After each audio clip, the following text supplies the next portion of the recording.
Hey everyone, welcome to the stream. We're really happy to welcome Grandmaster Yaroslav Zherebukh to the dojo. He's taught the US Chess School many times before, and we're doing another class today. Of course, this latest session has been all about learning from losses. Every coach has come in and shared with us some instructive losses from their careers. So the kids are ready. So without any further ado, let me toss it to Yaro. Feel free to take it away. Yeah, thank you. All right, hello everyone. It's great being here as usual. And today the topic is a little bit painful because of the losses, of course. And here we will definitely revisit some of the most annoying moments, or like the most unpleasant moments from my chess games.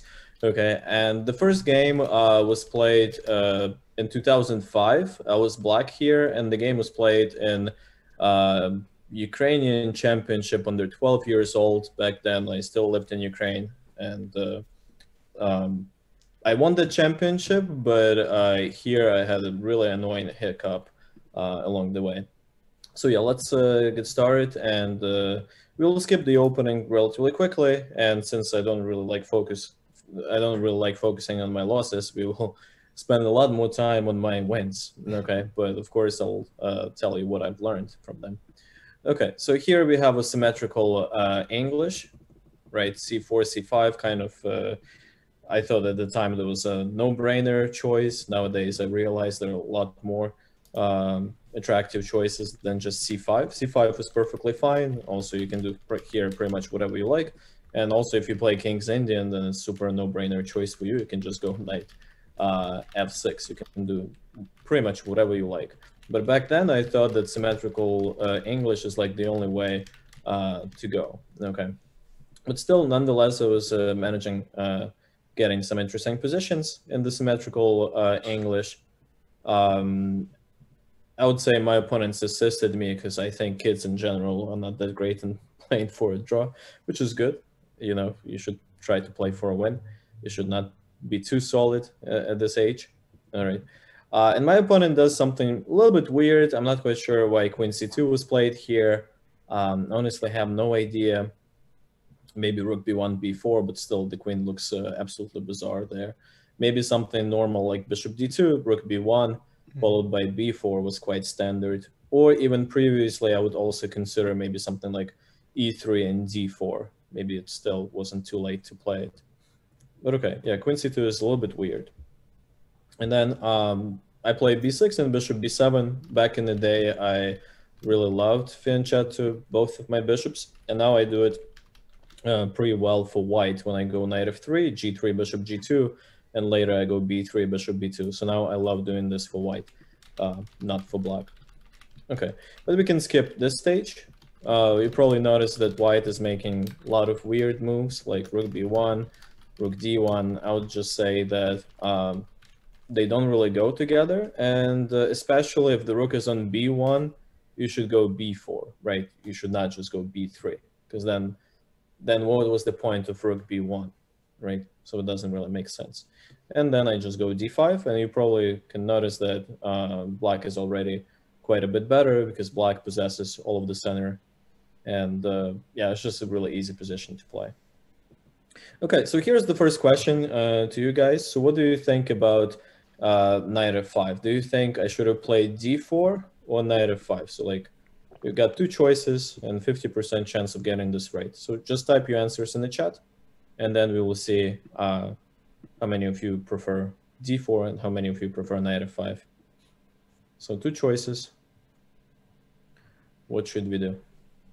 So we're choosing between playing knight f5 or so pawn push or d4. Knight f5.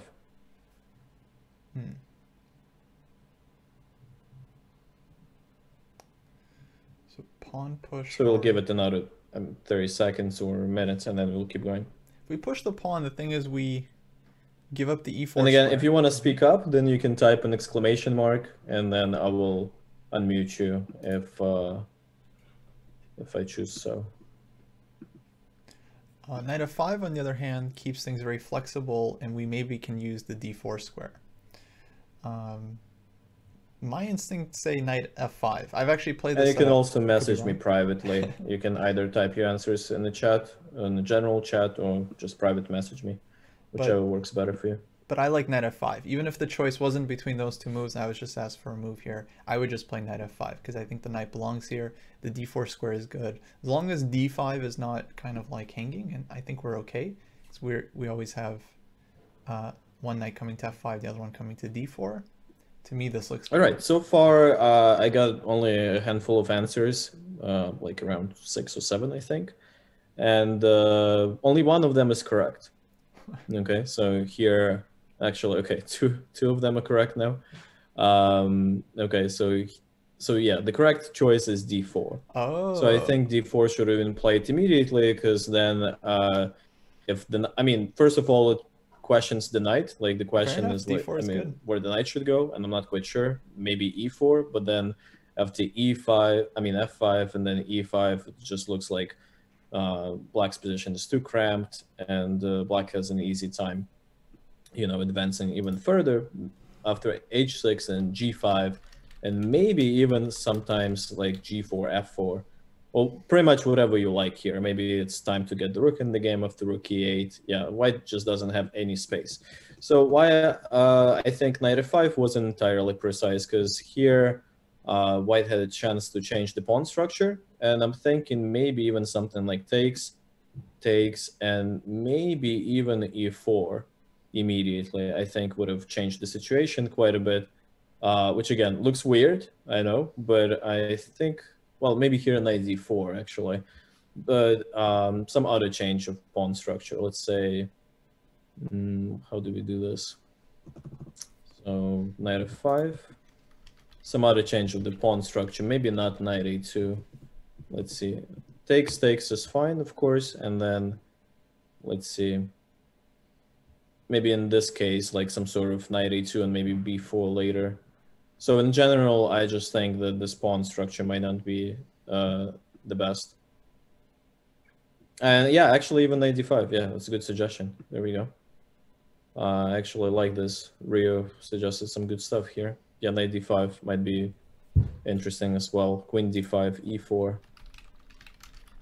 Kind of questionable if it works, but if it does work, then sure. But yeah, knight a2 probably. Again, white's position is not ideal, of course, but here at least white has some sort of targets. Maybe let's say if we go d4, then b4. Yeah, I'm not saying that this is all that great for white, but you know, this is better than suffering after d4 and e5. Okay, so yeah, this is better. Okay, this way. Knight a2, b4, at least something is going on. At least white opened up the position a little bit. All right. But okay, in the game, my opponent didn't even get that chance. Again, did I play correctly? No, probably not. I think I would rather play, I don't know, rook c8 or, I don't know, something else. Taking on b4 doesn't look all that great. Yeah, this just doesn't look all that great. Maybe knight a5 even immediately, I think, was working just fine. But yeah, I ruined my own pawn structure. The knight on f5 is just, in short, the knight on f5 is just kind of in the way of all the pawns. It's much better off on e7 at this point, because here, like, nothing happens really. Just nothing white can do to break through. And if b4 here, I don't even have to do anything special. Probably can even just go even like knight d8 and then knight e6. Yeah, that looks fine. Knight e6 and then f5, e4. Yeah, I really don't know what white is gonna do here. But yeah, so let's keep going. And luckily, my opponent didn't manage to take advantage of this in any way. Here I was curious about this move e4, with the idea of just kicking the knight out, and then the pawn is not capturable because bishop e5, right? And if the knight goes back, then white can just go f4. And you can see even visually, white's position looks a lot better than it was a couple of moves ago. And that's because I misplaced the knight on f5 and then ruined my pawn structure for no reason. And maybe now white can go like b5, knight b4, bishop a3, c5 at some point, you know. So yeah, white would have been in a good shape. But okay, my opponent misses my attack completely. So I go h5. h5 is a great idea because I'm trying to go h4 and maybe even h3. Again, to add some spice to the game. And my pieces by themselves can't really do much, so it always makes sense to include pawns in the attack as well, especially the side pawns. All right. So what do you think is the next move for black here?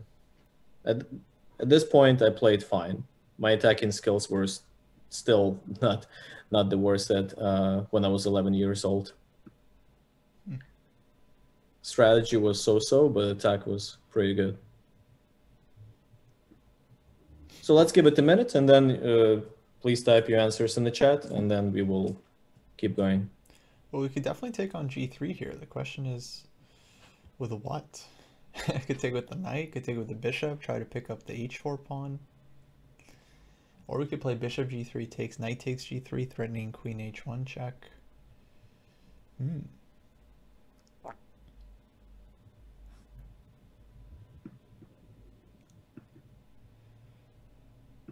Right, Neil's saying bishop takes g3. Another suggestion in the chat, f6, followed by queen g7 and g5. All right, so here I got one person saying the best move, exactly what I played in the game, and I think this idea is just completely devastating. So yeah, the correct move is queen c7. Queen c7 is the easiest because you can just simply prepare, capture on g3. You don't have to go knight g3 or bishop g3 immediately. You can wait a little bit with it and just do it under better circumstances. Okay, so then my opponent goes king f1. It's like, like what else he's got to do, right? And then bishop g3 looks like a pretty simple choice. Pawn takes, queen takes, and now I just want to go knight e3, bishop takes, pawn takes, and then mate on f2, right? So then my opponent makes it the only move that doesn't lose immediately. So e4. Then I take en passant, which is fine. Queen g2. And here, yeah, one of the biggest disappointments, I just failed to finish this game. I failed to mate the king and also failed to win anything considerable for that matter. So I played queen f4. And then in this case, like it looks like, okay, come on, what can be more winning than this, right? The king is on the run. Black has a million of pawns. 94, everything looks like it should be at the end, right? True. So in this case, I think the first move that I haven't played, that wasn't the best. Maybe it wasn't queen h4. I think instead of queen h4, a lot cleaner was knight h4. Just probably finishing it right away. And I'm really surprised that I didn't play it. It's like really shocking. Yeah, I don't know. How can you not take that pawn with the knight? Because, yeah, this is just the end. Because basically, if queen e2, I can just give, well, I have like lots of ways to win. The easiest probably is just to win the queen right away. Yeah, that's the easiest way. And if the queen goes anywhere else, like on c2, then again, just check and wins the queen. So it doesn't really matter. And probably I can mate my opponent as well, But yeah, the winning a queen is just a lot simpler. Okay. So yeah, that's how the game should have finished. But what I thought, maybe I got too relaxed. And also at the time, I was too greedy, I would say. I thought that even if I go for this position, I was like, oh, come on, I got like a rook and so many pawns, I should be winning. Like even the endgame was winning. So I guess I just didn't put too much effort into this. So yeah. Yeah, I think I was too materialistic, in short. Okay, in the next game, you will see that you shouldn't be too materialistic and you should be judging the value of the pieces on a case-to-case basis. Okay. Yeah, how I didn't win that queen, I don't know. Okay. Anyway, so I went for this. All right. And yeah, I didn't even play Queen F2. Should have played Queen F2. I really don't know. But yeah, I managed to lose this game. And in fact, what I didn't realize at the time that, in fact, this position is not even better for black. So it looks like black got rook and 3 pawns for 2 minor pieces, right? Looks perfect. But in fact, this position is quite tough to play. I tried to play it against the engine, and you know, the engine was beating me like nonstop. Okay, actually with white and black. So maybe that's not even about the position, but anyway, it's a lot harder to play for black than white, surprisingly. And in this game, what I didn't realize is that white now has consolidated the position. White's position is really safe. And another mistake that I'm making, I don't realize that I just need to fasten my seatbelt, you know, buckle up and just try to survive. But instead, I still keep pushing for a win, you know, and then my opponent goes d5, and then I'm like, oh, endgame, look at that, winning endgame. But in fact, somehow even this endgame is kind of lost. So yeah, because my rooks don't have any open files, okay, I give up another pawn and panic just to open up the position a little bit, and then somehow here it just all goes, well, really badly for me. Okay, and he picks up all of the pawns, and this is just a disaster. And then ironically, not only I didn't make my opponent, but my opponent made it me. Okay, and that was just a disaster. Okay, so really painful loss. And one thing that I would say that contributed to this loss is that I just got too relaxed, and then at the same time I overestimated the material, you know, because I was too materialistic, I would say, and yeah, I don't know what I was thinking really. Okay, but okay, now let's move on to the next game.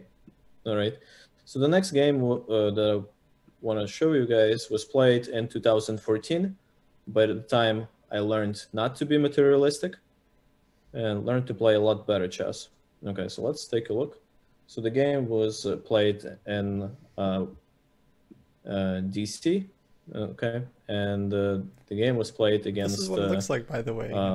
Really strong grandmaster who lives in St. Louis, Missouri, and goes to Webster. I believe he does MBA at Webster University, and that's him. Okay, Nizhnik Ilya. So yeah, well, his photos, I guess, are better than mine because I only have one photo in ChessBase, and that photo looks nothing like me nowadays. So this is from 10 years ago, actually almost 11 years ago. All right. Anyway, so let's take a look at the game. Okay, this is a good moment. All right. Yeah, that was me in 2010. Yeah, I'm shocked myself. Okay. All right, let's take a look. So, okay, so this game is played in the last round of Washington International. All right, and for whatever reason, I wanted to win no matter what. And yeah, my opponent was really convenient for me because in all years that we played lots of games since 2004. And I think he hasn't won a single one. Yeah, he hasn't won a single game against me. So somehow, I don't know how, but my style is just really unpleasant for him. Even though in this game he was even slightly higher rated than me. He was 26-39. I was 26-25 FIDE. All right. Anyway, so let's keep going. So I was playing. Okay, so yeah, I was playing Banco Gambit. All right.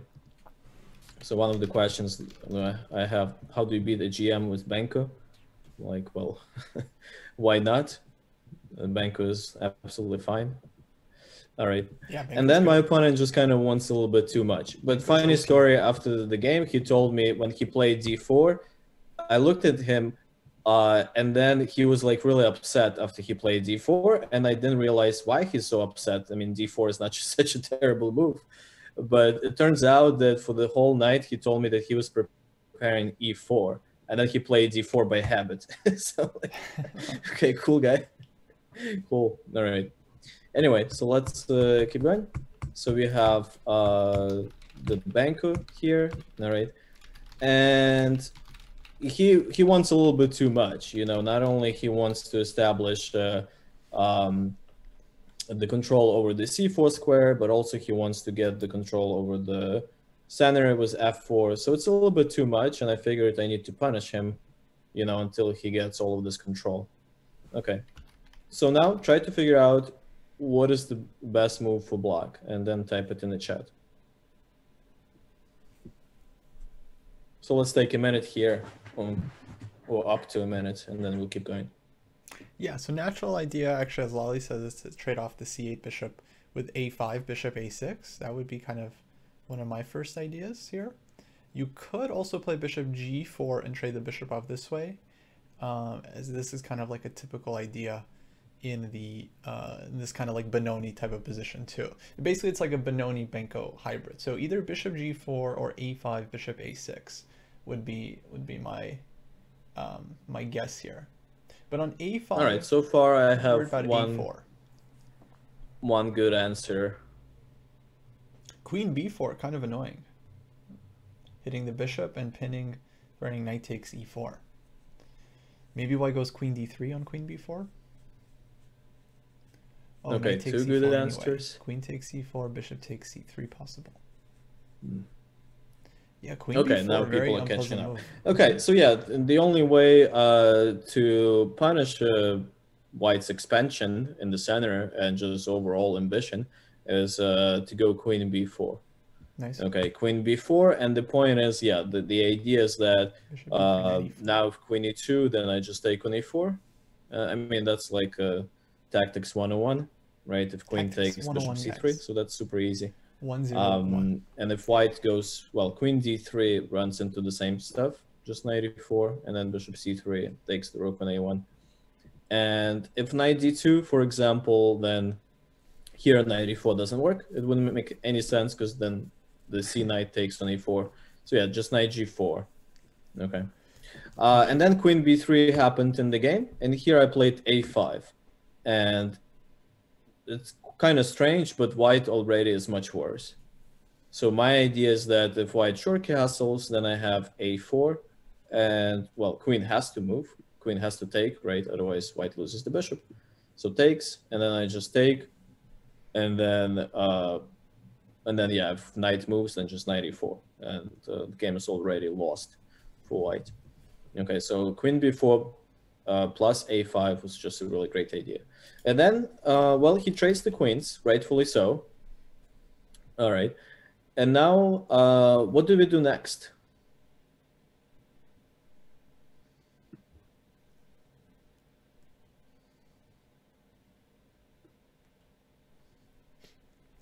Bishop a6 looks promising. a4 could be a move as well because we can kind of get this tempo in. But a4 might be a target later, might kind of push white to where they want to go with bishop c2. Bishop doesn't want to be on b3. So I kind of like bishop a6 at first glance here.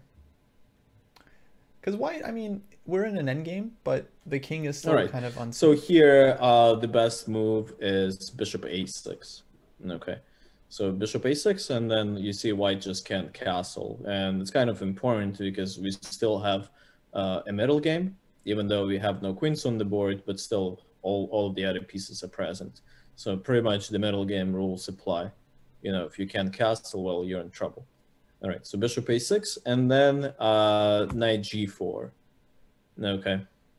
So yeah, then knight g4, and this is just, yeah, this is just really tough. Okay, for white. Knight g4, then knight gets in, knight e3.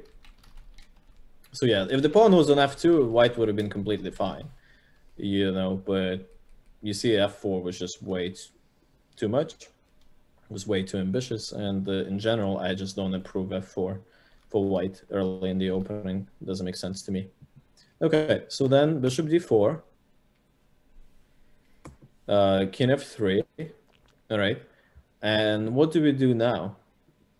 So let's take a minute here and try to figure out the best move for black. And you may think that the best move is f5, which kind of suggests itself, but f5 surprisingly is not the best.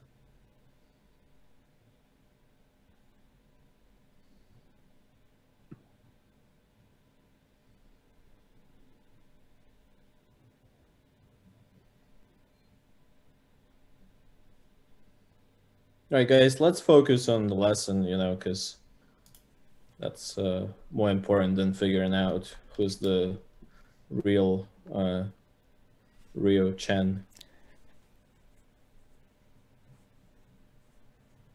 I mean, no offense to Rio, but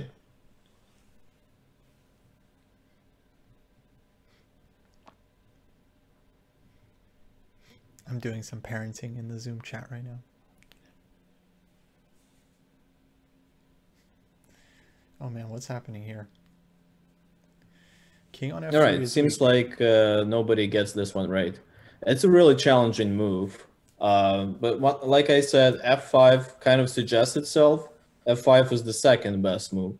But absolutely the best move is quite shocking g5. At least I was really surprised when I saw this move. Wow. g5, and then you may ask, well, what's the point? What if pawn just takes? Well, and then we go f5. And the point is that this is like the same idea as after f5, but in a lot better version, because here we opened up the f file. Holy remove moly. the defender, right? Remove the f pawn, remove the king cover. Okay, and then you may ask, what if f5? Well, in that case, we can go knight d7.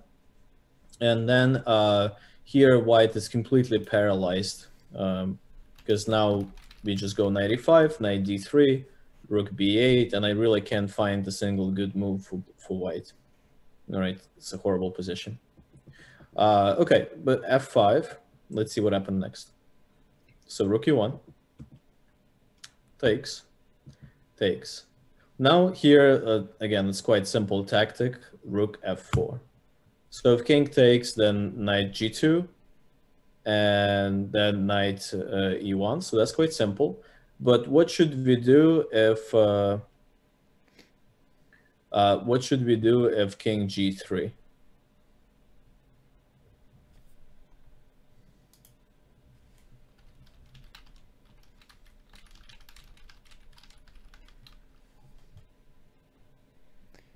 King g3. Okay, knight on e3 is hanging. Rook is not hanging, but knight on e3 is hanging, so we have to be very careful here.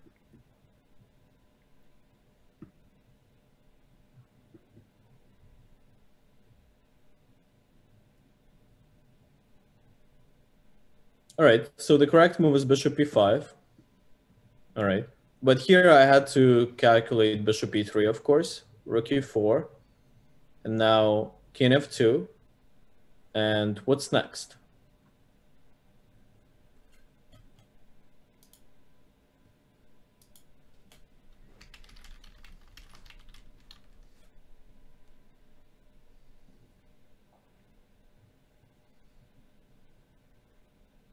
Well, rook is hanging. We could take on c3. I don't think I got a correct answer yet. Maybe take on e3. I see a few suggestions, but none of them are right.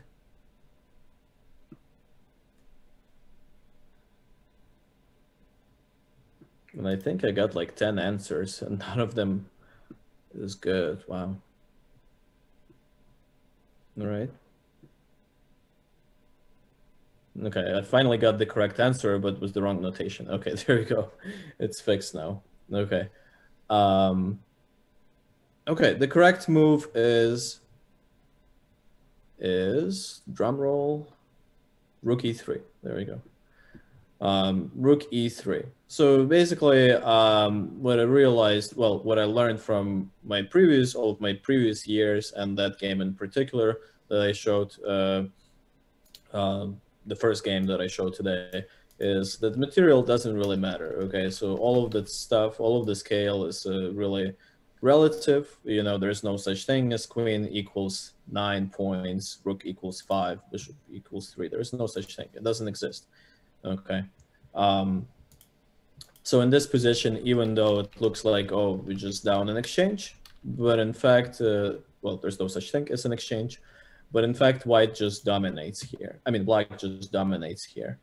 Like black's position is totally winning. Okay. Simple. It's quite simple to see, I think. Maybe not. I don't know. I think it's quite simple nowadays because white just has 0 targets. And if your opponent has 0 targets, probably you should be in a really great shape, even if you don't see how you can win immediately. Okay, so yeah, this game, I think this is just totally winning for black. All right, so in 2005, I was thinking, oh, I have rook and 3 pawns, you know, for two minor pieces. Should be an easy win. And in 2014, oh, I'm down in exchange. Must be an easy win. All right. So that's a total change in the mindset and just learning a lot of new things. Okay. So yeah, this is just winning for black. And let's see how I won. Okay. So bishop c4. So here I repeated the moves. Well, not to give my opponent some hopes for a draw, but just to kind of reach the time control faster, because the time control was an hour and a half for 40 moves, and then another half an hour after 40 moves. All right. So that's why I repeated the moves. Repeat it here again. Then repeat it again. And now I played bishop g7. So I figured out that the bishop on d4, in fact, is just kind of not in a good spot. But it's a lot better if the bishop has an option of going to h6 as well. All right. So now knight b2. So the idea is that, let's say if white, well, I'm actually not even sure what white can do here, but the point is, let's say if knight c3, then I can just give a check. And you see here I win because the bishop can go to h6. And that's just a simple one, super simple. Check. And then rook f2 should be finishing. And that's it. Okay. All right, so that's why I played bishop g7. And then here I just collected all of the material. And in the end game, it does matter. Okay, and here what I realized is that sometimes having a bishop and 3 pawns is all good for the rook. All right, and now a4. The idea of a4 is that white doesn't even have a single hope to save this game, because sometimes maybe white can go a4, rook b5, rook a5. Why would I even deal with all of that stuff? All right, so that's why I played a4 and plugged that bishop on b3. So yeah, a4 pawn is safe, and then I just roll my pawns. Okay, and that's pretty much it. Okay. Okay, and then, yeah, I just pushed the pawns, and then my opponent resigned because it was just too much to handle, because I'm gonna push the pawns, and that's it. Okay, so a few things here is that, okay, it's all about the initiative, not the material, really. Okay, that's kind of what I realized in, the past years. Okay, so huge change from the original game until 2014. 9 years have passed, and obviously Yaro has learned something. Okay, the second game that I wanted to go through was my loss again in 2005. Okay, so second loss, let's get there. And it was the game number 51 in this database. And I was white in this case. And I was playing a Grandmaster, and I think at the time I really didn't have much of experience playing the Grandmasters. Here's a quiz question, or trivia, or whatever you call it. So how many games, how many online games have I played in 2005? Okay, you can choose any random number that you think. So how many online games 11-year-old Yaro played online?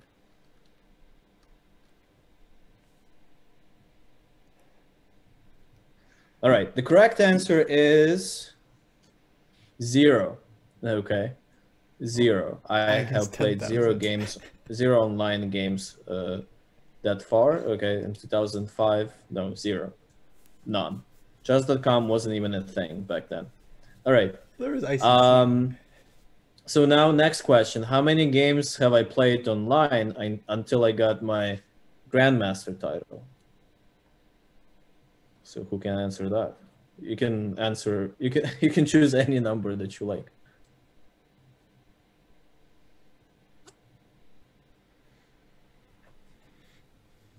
All right, the correct answer is 0. All right. In fact, I haven't played online at all until I got my Grandmaster title. Wow. Well, the reason is maybe because I'm old. I got my Grandmaster title in January 2009, which is almost 12 years ago. So in 12 days, it's going to be 12 years. And why I'm saying that, well, I just don't think playing online Blitz is useful at all. So that's kind of, I've noticed that recently. Like, yeah, until 2009, I haven't played a single game. Well, chess.com wasn't a thing, so maybe it was easier not to do anything. Back then, ICC was the biggest website, and ICC was kind of, I guess, I don't know, expensive or whatever. I just thought that it's just not worth it. But yeah, anyway, so let's take a look at this game. All right, so I'm playing white. So I just practiced against real people, you know. I didn't play online at all. That's it. All right. But even, I mean, even when you play games, it should be like only a small part of your overall chess practice, or whatever you say. Yeah, whatever time you spend on chess, only 10%, 10 to 20% should be playing and analyzing. The rest you should spend studying. But anyway, so what do you guys think about this move d5? So let's make it super simple. If you like it, type plus. If you don't like it, type minus.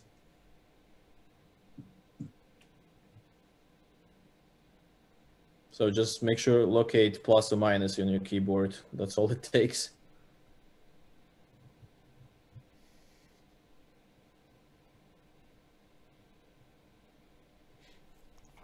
I mean, I like the space, so I like white here, but you gotta be careful.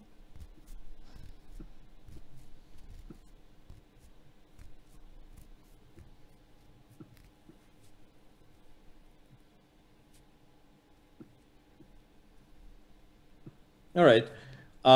So the move is just horrendous. I mean, the move is just absolutely terrible, because now the bishop on g7 is like, all right, thank you. You know, I appreciate it. So yeah, it doesn't make sense, because the bishop on g7 now is just super happy about the whole thing. Okay, so what should have been done, again, couple of things here. Bishop b5 is one of the main moves. Okay, and also dc. Yeah, and I think bishop b5 is by far the more challenging move for black. But again, we will not go into the details here. I just wanted to see what you think about it. Okay, and then my opponent just keeps attacking me. And then it goes g5. And I remember at the time I was really shocked with that move. I did not understand why is he going g5. It was like definitely a mystery. Now, I mean, nowadays, of course, I know it's a typical idea. The point is, it just breaks white center, and also it gives, in general, it gives white, and it gives black a really great play on the dark squares. So let's say if pawn takes, I think, in this particular case, knight e4 was a really great idea, because if knight takes, then queen b4 is a simple tactic. Okay. But usually, even if you don't get a pawn back, but go like knight g4, still it's a great idea, because you can go bishop d4, you can go knight e3, you can go c4, you can do whatever you like. And even if you just put the knight on a5, simply, even if you just play something really primitive, it still works. All right. But yeah, knight g4 is still fine, but knight e4 was just a super easy way to do it. Okay, so then I give a check. and then he goes 94. Well, and then I try to develop, I try to do something. So he keeps checking me, and then he keeps attacking me, which I didn't like. So every move that he makes, so my opponent is a grandmaster, every move that he makes puts some pressure on me. All right. And moving back, like around here, like how do you evaluate this position? So who's better, white or black, and by how much? Man, hard to say. Both sides have their issues. Black has the 2 bishops here, but it's not clear where the king is going, and like man on b8 has a hard time getting into the game. I guess he's gonna go knight a6, knight c7. Queen on b5 is weird.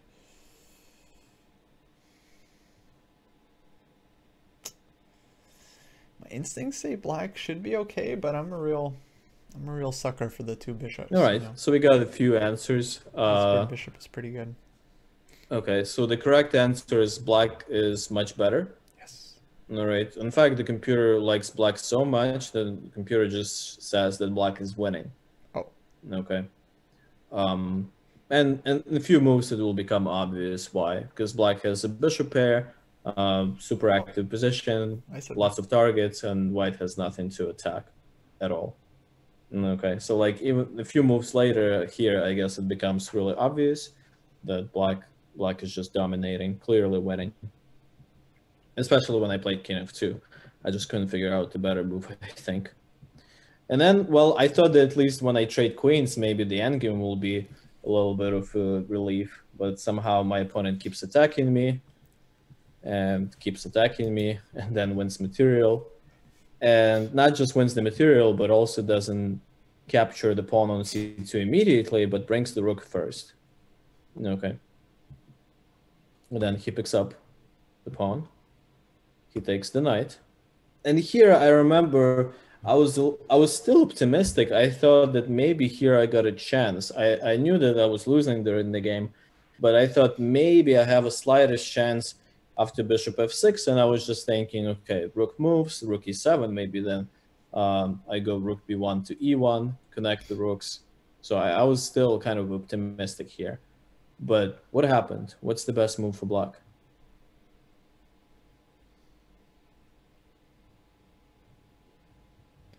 Oh, I think I see it.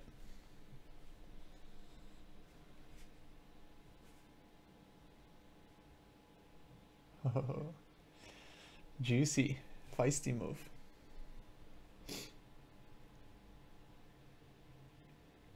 So nobody got this one right yet? Wow.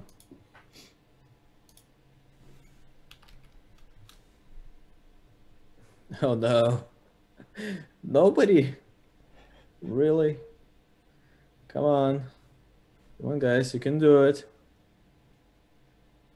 You can do it. Oh, rook I believe in h2. you. Still nobody. Oh my god. Rook h2. Bishop takes How is this? So yay! All right. Greg got it finally. All right. Short castle. Okay. And I completely forgot about it. I was like, wait a second. I even needed to check my score sheet. I'm like, really? Short castle? What do you mean short castle? That's not possible. Brutal. The king moved, and then I'm like, oh, wait a second. No, it didn't move, and it was moved 26.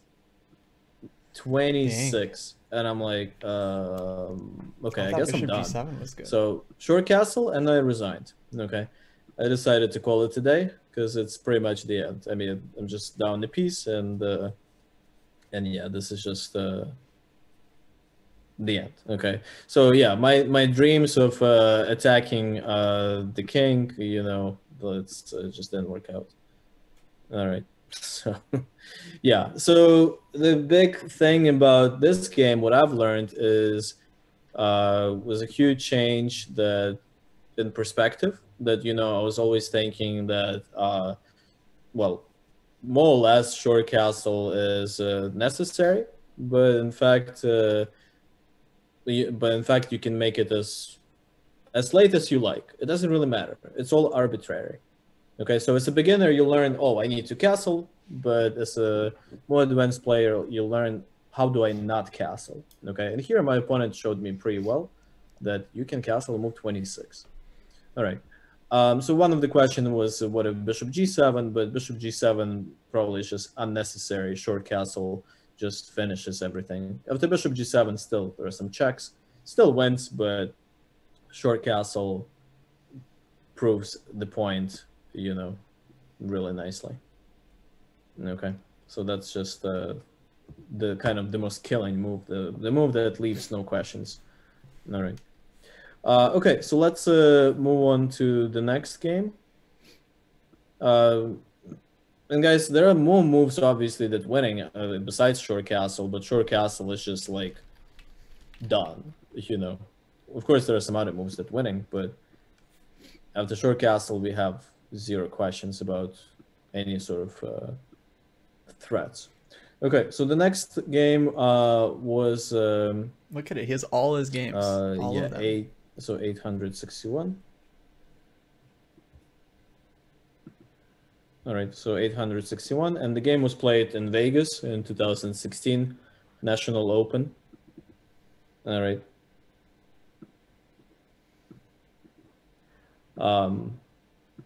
Okay, so this game, yeah, so in here I played against a grandmaster. I think he might live in Vegas. Actually, I'm not quite, or maybe, no, maybe in California. Not quite sure. The Enrico Sevillano. I think he might live in California, somewhere in that area. Anyway, so yeah, let's take a look. He's in North California now. Okay. Okay, yeah, I thought he lives in San Diego or something. Maybe I was mistaken. But okay, yeah. So here we have. So this game was played in 2016, and in 2016, I kind of didn't have my best year. For the first time in the past 9 years, I dropped below 2,600 FIDE. Oh. So yeah, I dropped below 2,600 for 1 month. It was 25.95, but then got back to 26 next month. But still, yeah, it wasn't my best year. Happens to everyone. Okay, and here he plays some weird Slav with a6. And yeah, people asking in the chat why a6. Honestly, I have no idea. So no idea why a6 here. Doesn't make much sense. But yeah, anyway, so let's take a look. And I remember I was spending a lot of time waiting for bishop to come on out my opening moves. C4 and b5. And I wasn't sure what's going on whatsoever. It was like one of the weirdest pawn structures that I've seen. But yeah, let's skip all of that, and especially g5. G5 was like, okay. Yeah, I wasn't expecting that at all. Typical Enrico. And then knight h6. So on the surface it looks kind of weird, but I guess it's kind of maybe makes some sense. Anyway, so let's skip all of that. We can skip all of this. And okay, so what do we do? What do we do here? White to move. Easy. Easy. Knight is under attack, but before we move the knight, I don't know, so far I've gotten a lot wrong. I think we push a5. Push a5 first with tempo, and then we can bring the knight to a4 and control the c5 square, control the b6. All right, so here just, yeah, like just don't move your knight, because if you move your knight, the knight just suffers, okay? You have to go a5, of course, a5 and knight a4. If you don't do that, then, well, the knight will never get into the game, will never be anything important. Okay, so the knight gets to b6, which is a nice outpost, and for now, I'll just keep the knight there. Okay, what's next? What do we do now?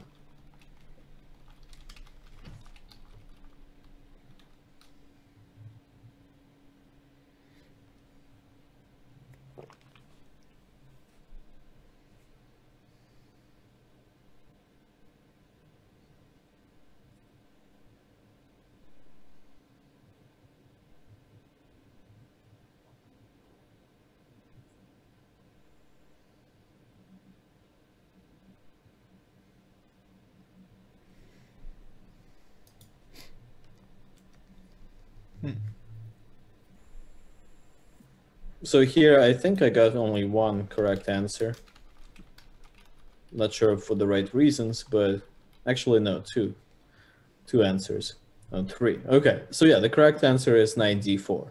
I mean, again, I need to care about my pieces. The knight on b3 is about to be excluded from the game after c5. Okay, like after c5, the knights just don't make any sense, right? The knight on b3 is just excluded from the game completely. So that's why I go knight d4. And especially, I mean, I love trading pieces, okay?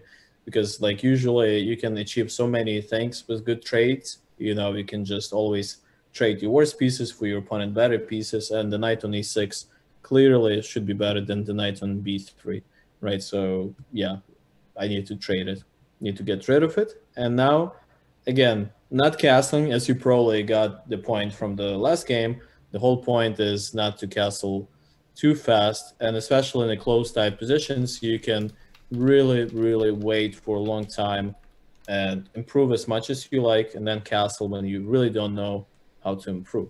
So now I go bishop f4. So pick up a pawn. And here you may say, well, Yaro, maybe castle here, but no, not yet. Bishop g5. All right. And black probably has to castle. Black doesn't have any other moves here. The short castle is necessary. So yeah, then bishop g5. And now, what do we do here?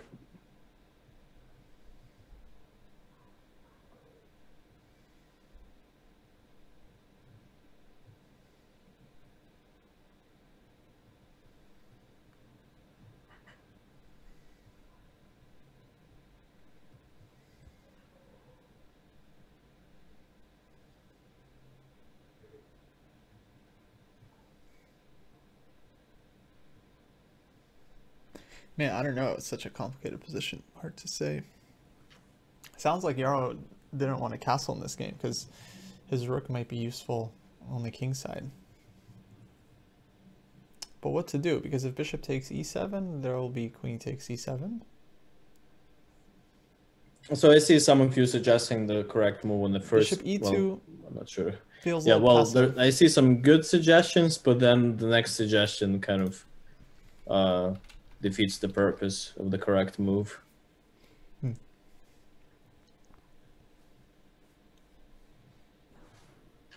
All right, I guess, okay, we will let one person speak up today, besides me. Okay, Aryan. Let's unmute Aryan. Okay, go. Bishop takes f5. Okay, what's the idea? The idea to get rid of the knight. Okay, what if rook takes? Then e4. Or the idea of e4. Bishop f5, rook f5, e4. No, f4. F4. Okay, yeah, that's the correct idea. Yeah, that's how it should go. Yeah, that's good. But I short castled. Like nowadays, I'm thinking I would have done exactly what was said: bishop f5, rook f5, and then f4.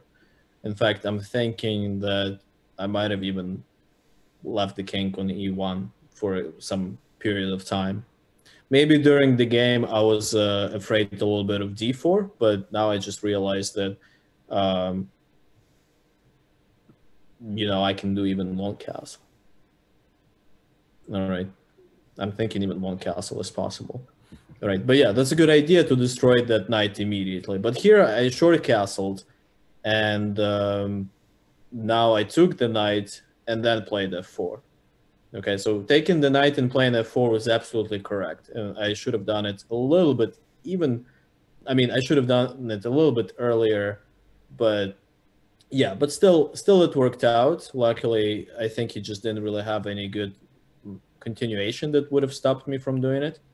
So it all worked out in the end anyway. Bishop f5 and f4. Well, but taking immediately and going f4 and then castling and move 28 would have been more precise. But yeah, ironically, 11 years later, I took my revenge and castled on move 26. So that magic move 26, right? 26 was the lucky number of Alekhine, I think. Yeah, Alekhine considered double. I mean, 13 times 2, yeah, 26. So double the 13 number, the unlucky 13. Then you get the lucky Alekhine's number, 26. Okay, so the move was short castle, exact same move, 26. 11 years later, took my revenge. All right. So yeah, basically the idea is that, again, so in the first game, don't be too materialistic, right? Then second loss basically taught me that, again, all of the rules that we learned as a beginners, they all just arbitrary. There are no rules in chess. You know, you can really do whatever you like, you know, and you need to go beyond the rules. I mean, I don't say that, you know, you have to break the rules constantly, but you should be thinking outside of the box. So that's basically the point of today's lesson. All right. Okay. Thank you, everyone. Thank you for being here, and hopefully you learned something and enjoyed this. And yeah, see you guys next time.